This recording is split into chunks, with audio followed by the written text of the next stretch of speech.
Number 1, Lot S96 is a 1970 Dodge Challenger TA with a 340 six-pack V8, a pistol grip 4-speed, and a rotisserie restoration.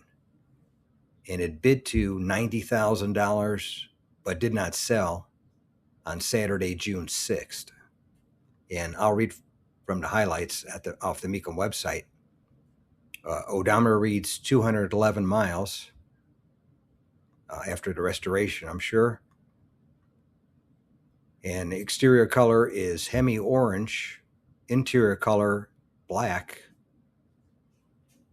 and highlights rotisserie restoration, original fender tags, matching numbers 340, 290 horsepower V8 engine, 6-pack carburetor setup, 4-speed manual transmission, power front disc brakes, bucket seats and console, side exit exhaust, front and rear spoilers, rally wheels, staggered Goodyear polyglass tires, finished in high-impact Hemi orange paint, fender tag decoder report, and this car is used by Hamtramck Historical as the feature car in How to Tell If Your Car is a Matching Numbers car for Challenger TAs and CUDA AARs.